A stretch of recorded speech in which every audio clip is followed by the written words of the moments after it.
Hello everyone, welcome back to the channel.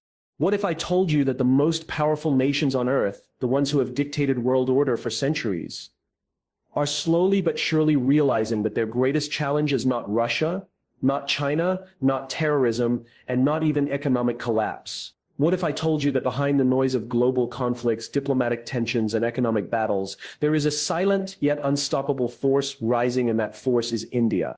Yes, you heard that right. Today we are going to explore why India, once seen as a developing country struggling with poverty and colonial scars, has now become the world's biggest fear. Not because India threatens others with brute force or imperialist ambitions, but because India is reshaping the very foundation of global power in ways the world did not anticipate. For centuries, the narrative was clear. The West would dominate technologically, economically, and militarily. China would grow fast, Russia would remain a military powerhouse, and the rest of the global South would follow. But India has disrupted this pattern, quietly, strategically, and powerfully. And that's exactly what makes India's rise so intimidating. Because while the world was watching China's Belt and Road, while the West was focused on Russia's military campaigns, India was building something far more dangerous to the existing order: independence, resilience, and influence. So let us dive deep, piece by piece, to understand why the world is now quietly and sometimes openly afraid of India's rise. First, let's begin with the sheer scale of India's population and demographics. India is now the world's most populous country, surpassing China with over 1.4 billion people. But this isn't just about size, it's about age. While most Western countries and even China face aging populations, India's average age hovers around 28 years. That means India's workforce is young, energetic, adaptable, and ready to take over industries that demand innovation, labor, and creativity. Think about this. The United States, Japan, Germany, even China are all facing a ticking demographic time bomb. Their working-age populations are shrinking. Social welfare burdens are rising. But India stands as the opposite. An endless supply of skilled youth, engineers, doctors, coders, entrepreneurs. That demographic edge is something no other major nation currently possesses. And here lies the fear. Imagine what happens when this youthful workforce combines with cutting-edge technology, growing industries, and global networks. The answer is simple. India doesn't just compete, it dominates. Second, we cannot ignore the economic transformation. For decades, India was seen as a nation of potential but never performance. Bureaucracy, corruption, and poverty were labels attached to its name. But now things are different. India is the fastest growing major economy in the world, with consistent GDP growth that leaves the West nervous. Look at the numbers. India has already surpassed the UK to become the fifth largest economy. It's projected to overtake Germany and Japan in the coming years, making it the third largest economy after the US and China. But what scares the West isn't just growth, it's sustainability. While other economies grow fast but collapse during crises, India has shown resilience. During COVID-19, when the world's economies crumbled, India was among the first to recover and bounce back. Foreign investors are pouring in, manufacturing is shifting from China to India, digital payment systems like UPI are revolutionizing the financial sector globally, and India's economic policies are designed not just for short-term gains but for long-term dominance. Now imagine this combination: a young population plus an unstoppable economy. That right there is one of the biggest reasons India has become the world's fear. But here comes the third and perhaps the most underestimated reason: India's technological and digital supremacy. The world often talks about Silicon Valley in the United States or Shenzhen in China, but did you know that India has quietly built one of the most powerful digital ecosystems in the world? Take digital payments. India's UPI system isn't just advanced, it's unmatched. The volume of digital transactions India handles in a single year outpaces entire continents. And this is not just for urban elites, this is for villagers, farmers, rickshaw drivers. India has democratized technology in a way no other country has. Then look at artificial intelligence, space research, cybersecurity, and startups. India is producing more tech unicorns than ever before. Indian scientists and engineers are not just contributing, they are leading. From NASA to Google, from Microsoft to IBM, Indians are running the very companies that shape the future. And when India lands on the moon's south pole or launches satellites at record-breaking costs, the world is forced to rethink its assumptions. How can a nation once dismissed as poor now compete at the highest levels of science and technology? The answer terrifies them, because if India can achieve this now, Imagine what it can do in the next 2 decades. But friends, it doesn't end with economics and technology. Let's talk about the geopolitical shift. For too long, the world was shaped by Western alliances. NATO, the EU, G7, or by Eastern power blocs led by China and Russia. But India refuses to be boxed into anyone's camp. India plays its own game. India is a founding member of BRICS, strengthening economic ties with Russia and China. At the same time, it is part of the Quad alliance with the US, Japan, and Australia, countering Chinese influence in the Indo-Pacific. India buys oil from Russia despite Western sanctions, while simultaneously signing defense deals with the US and France. This independence terrifies the West. Why? Because it means India cannot be controlled. Unlike allies who follow instructions, India charts its own path. When the US pressures nations to cut ties with Russia, India increases trade. When Europe debates banning Huawei, India builds its own 5G. When China tries to dominate Asia, India strengthens its military at the borders. In other words, India is unpredictable, unshakable, and unaligned. This is a nightmare for global powers used to manipulating smaller nations. The Indian armed forces are among the largest in the world, with nuclear weapons, advanced missiles, and a rapidly modernizing Navy and Air Force. India is no longer just a regional power, it's a global force. Consider this. India is one of the world's top defense spenders. It develops its own fighter jets, its own missile systems, its own aircraft carriers. At the same time, it collaborates with Russia, the US, Israel, and France for advanced weaponry. This makes India's military both self-reliant and globally integrated. But here's what makes India unique. It doesn't invade or colonize. It doesn't threaten for the sake of domination. Its military doctrine is defensive but decisive. And that balance, having immense power without reckless aggression, is what makes others nervous. Because no one knows when India might decide to fully unleash its capabilities if provoked. Now let's dive into soft power, something rarely acknowledged but incredibly powerful. India's culture, traditions, and values have spread across the globe. Yoga, Bollywood, Indian cuisine, spirituality, and even philosophy, these aren't just entertainment or hobbies, they shape global lifestyles. Indian diaspora communities are among the most influential in the world, whether it's doctors in the UK, engineers in the US, or entrepreneurs in Africa. Indians abroad are creating influence everywhere. And this influence isn't loud or forceful, it's subtle, persuasive, and long-lasting. This kind of power is terrifying because it's unstoppable. You can sanction oil, you can ban companies, but you cannot ban yoga, food, or culture. India's soft power is like water, it seeps everywhere and no wall can stop it. Why does the world fear India? It's not just about power, economy, or military, it's about mindset. India is no longer apologetic. Gone are the days when India bowed its head to Western pressure. Gone are the days when India was called a third world country. Today, India stands tall, confident, and assertive. India negotiates on equal terms with the US, China, Russia, and Europe. It does not hesitate to reject unfair deals. It speaks its mind on global platforms like the UN. It pushes back when criticized. And that confidence is unnerving for nations who were used to seeing India as submissive.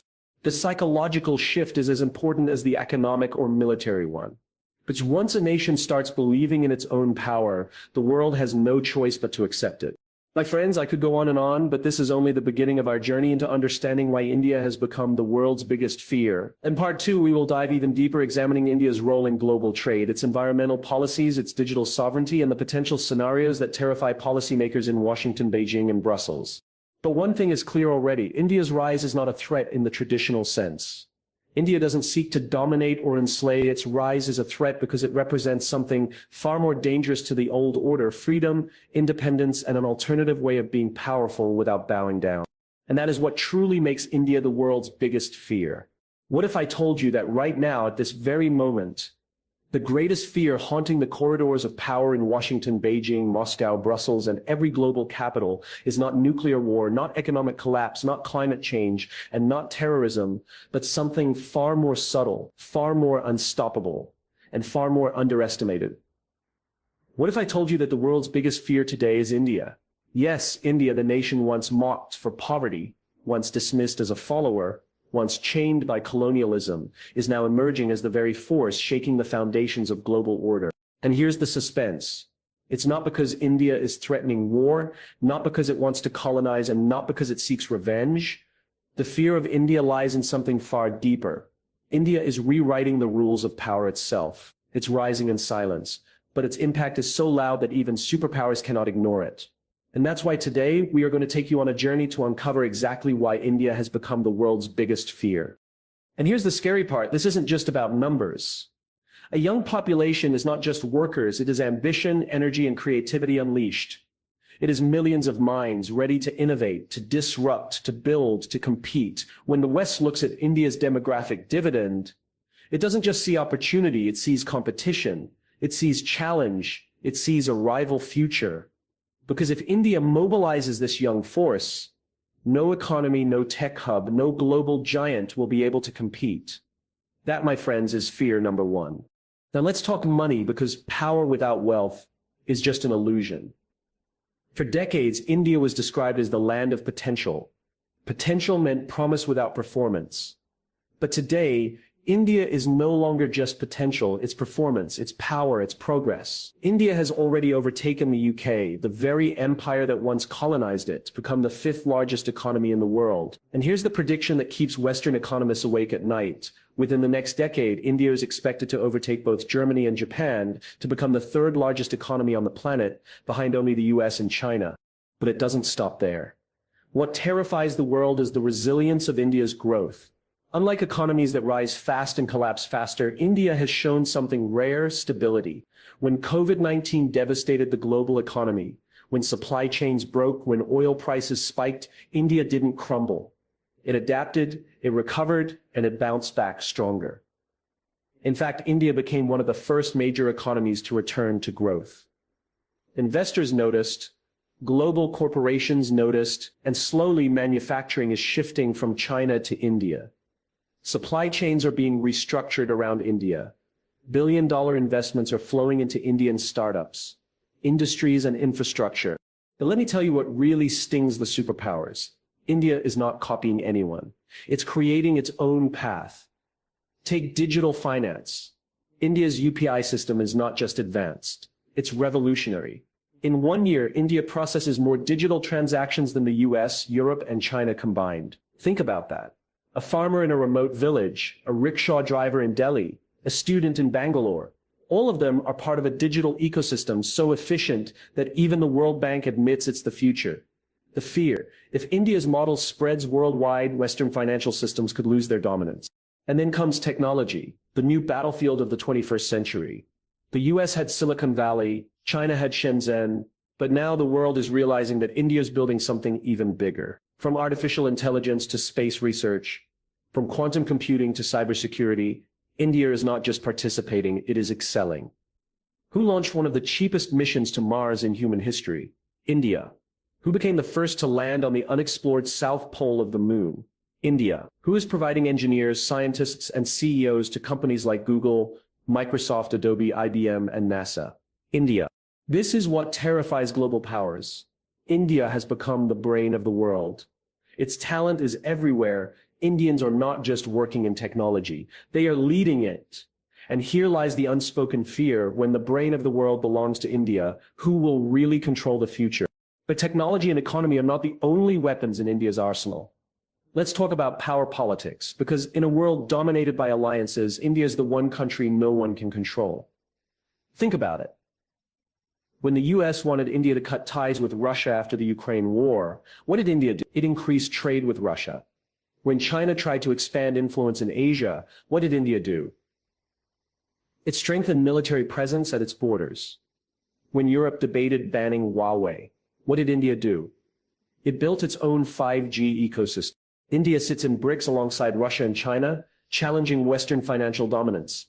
But at the same time, India is a member of the Quad with the US, Japan, and Australia, countering China in the Indo-Pacific. India buys weapons from Russia, drones from the US, missiles from Israel, and fighter jets from France, while also developing its own defense industry. Do you see the pattern? India is everywhere, but India belongs to no one. It is not Washington's puppet. It is not Moscow's ally. It is not Beijing's follower. It plays its own game, and it plays it well. And that is what terrifies the world. Because an independent India is unpredictable, it cannot be bullied, sanctioned, or blackmailed. When oil prices rise, India negotiates. When vaccines are needed, India manufactures. When trade routes are blocked, India finds alternatives. It's like trying to hold water in your hand. You simply can't. Now let's address the subject no one dares to underestimate: India's military. The Indian armed forces are not just one of the largest in the world. They are among the most capable, with over 1 million active personnel, a nuclear arsenal, advanced missile systems, and a rapidly growing Navy and Air Force. India is no longer just a regional power. It is a global force. Here's what makes India even more formidable: its military doctrine. India does not believe in reckless aggression. It doesn't invade for resources. It doesn't colonize for power. But when provoked, it responds with precision and strength. Remember, when terrorists attacked Pulwama, India didn't just condemn, it crossed the border, struck deep into enemy territory, and came back victorious. That sent a clear message: India may be peaceful, but it is not weak. And then there is self-reliance. India is building its own fighter jets like the Tejas, its own aircraft carriers like INS Vikrant, its own nuclear submarines, and its own hypersonic missiles. It is one of the few nations in the world with a nuclear triad: the ability to strike back from land, air, and sea. This is not just defense, it is deterrence. And deterrence creates fear. But my friends, power is not only about hard strength. There is something far more influential: soft power. And this is where India plays the game like no one else. Think about it. Yoga, Bollywood, Indian cuisine, Ayurveda, spirituality, these are not just cultural exports. These are ideas, lifestyles, and philosophies that have seeped into the daily lives of millions across the globe. From New York to Tokyo, from London to Cape Town, you will find yoga studios, Bollywood fans, Indian restaurants, and spiritual retreats. Now imagine this. While America influences with Hollywood and China with money, India influences with culture and tradition. And here's the thing: culture cannot be sanctioned. You can ban trade, but you can't ban food. You can stop oil, but you can't stop music. You can block weapons, but you can't block yoga. India's soft power is invisible, yet unstoppable. And that is terrifying, because it means India is not just a country, it is an idea, and ideas are bulletproof. And finally, let us touch the psychological factor. This is where the fear of India becomes the deepest. For centuries, India was ruled, looted, divided, and dismissed. But today, the mindset has changed. India no longer bows. India no longer apologizes. India no longer accepts being second. It negotiates on equal terms with America, with China, with Europe, with anyone. It rejects unfair deals. It challenges narratives. It stands tall. That confidence is new, and it is powerful. Because when a nation believes in itself, the world has no choice but to respect it. India is not demanding respect, it is commanding it. And that shift from apologetic to assertive is perhaps the greatest fear of all. So here we are at the end of part 1 of this journey. We have uncovered how India's demographics, economy, technology, politics, military, culture, and mindset are shaping a new world. But this is only the beginning. In part 2, we will go even deeper. We will explore how India is reshaping trade, how its green energy revolution is changing the planet, how its digital sovereignty is challenging Silicon Valley, and what the future scenarios are that keep policymakers in Washington, Beijing, and Brussels awake at night. Because one truth is becoming clearer every day: India is not just rising, it is redefining power. And that, my friends, is why India has become the world's biggest fear.